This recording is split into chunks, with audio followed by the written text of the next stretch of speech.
Assalamualaikum warahmatullahi wabarakatuh. Apa kabar anak soleh dan solehah kelas 3 SD Muhammadiyah Kajen? Semoga kalian tetap dalam keadaan sehat dan selalu semangat belajar dari rumah. Pada video pembelajaran kali ini, Bu Isti akan menyampaikan materi Pendidikan Agama Islam dan Budi Pekerti, pelajaran 12, Kisah Keteladanan Nabi Ibrahim alaihissalam dan Nabi Ismail alaihissalam, dengan submateri Kisah Keteladanan Nabi Ismail alaihissalam. Mari kita awali video pembelajaran kali ini dengan bacaan doa terlebih dahulu. Bismillahirrahmanirrahim. Rabbi zidni ilma warzuqni fahma, amin. Kisah Keteladanan Nabi Ismail alaihissalam. Nabi Ismail alaihissalam merupakan putra dari Nabi Ibrahim alaihissalam. Ibunya bernama Hajar. Nabi Ibrahim alaihissalam meninggalkan rumah, membawa Hajar dan Ismail tanpa tempat tujuan yang tertentu. Ia hanya berserah diri kepada Allah Subhanahu wa Ta'ala yang akan memberi arah pada binatang tunggangannya. Setelah berminggu-minggu berada dalam perjalanan jauh, tibalah pada akhirnya Nabi Ibrahim alaihissalam bersama istri dan anaknya Ismail di Mekah. Lelah masih belum hilang, perintah Allah sudah datang kepada Nabi Ibrahim di Mekah. Hajar dan Ismail harus ditinggalkan. Padahal tempat itu sangat gersang, tidak ada air dan tanaman yang subur. Nabi Ibrahim alaihissalam mengatakan kepada istrinya bahwa ini adalah kehendak Allah Subhanahu wa Ta'ala dan harus bertawakal kepadanya. Hajar mematuhi perintah Ibrahim dengan sabar. Ia makan dari bekalnya dan minum dari air yang ditinggalkan Nabi Ibrahim alaihissalam sampai habis. Beberapa hari kemudian, persediaan bekal sudah habis. Tidak ada lagi makanan dan minuman.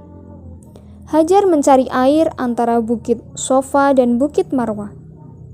Peristiwa Hajar ini sampai sekarang dijadikan sebagai rukun ibadah haji yang dinamakan sa'i atau berlari-lari kecil antara Bukit Sofa dan Marwah sebanyak 7 kali. Tidak lama kemudian, Hajar mendengar suara malaikat Jibril yang membawa dan menunjukkan Hajar ke suatu tempat. Dan di sana, dihentakkan kakinya ke bumi, maka terpancarlah mata air yang jernih dari dalamnya. Maka dengan segera, Hajar mengambil air itu untuk memberi minum anaknya. Air tersebut sekarang diberi nama dengan air Zam-Zam yang tidak pernah kering sampai sekarang, walaupun dipergunakan oleh banyak manusia. Nabi Ismail alaihissalam adalah anak yang patuh dan taat pada perintah Allah Subhanahu wa Ta'ala, serta hormat kepada orang tuanya. Ketaatan dan kepatuhan Nabi Ismail alaihissalam diuji oleh Allah Subhanahu wa Ta'ala ketika Nabi Ismail menginjak usia remaja. Peristiwa ini dijelaskan dalam Al-Quran, Surat As-Saffat, ayat 102 sampai 111. Nabi Ibrahim memberitahu Nabi Ismail bahwa ia mengalami sebuah mimpi menyembelihnya. Lalu, Nabi Ibrahim meminta Nabi Ismail untuk merenungkan mimpi tersebut. Kemudian, Nabi Ismail alaihissalam berkata kepada ayahnya untuk melaksanakan perintah Allah Subhanahu wa Ta'ala tersebut. Hal ini merupakan ujian yang sangat berat bagi Nabi Ibrahim alaihissalam, Nabi Ismail alaihissalam, dan juga ibunya Hajar. Namun ketika Nabi Ibrahim alaihissalam telah bersiap akan menyembelih Ismail alaihissalam, Allah Subhanahu wa Ta'ala menebus atau mengganti Nabi Ismail alaihissalam dengan seekor domba. Dan inilah asal permulaan sunnah berkurban yang dilakukan oleh umat Islam pada setiap hari raya Idul Adha, yaitu tanggal 10 Zulhijjah.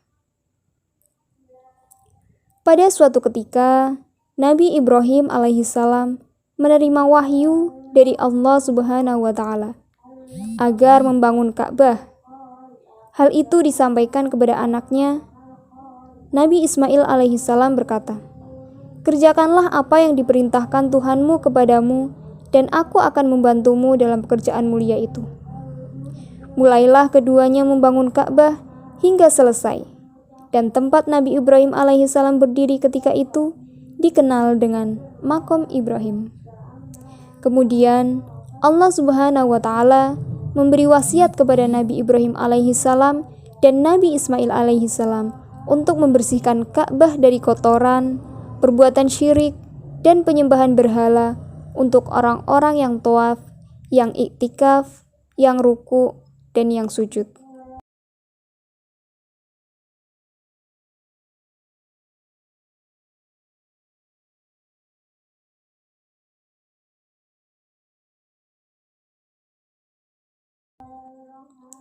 Sekian video pembelajaran hari ini, semoga dapat dipahami dengan baik. Kurang lebihnya mohon maaf. Wassalamualaikum warahmatullahi wabarakatuh.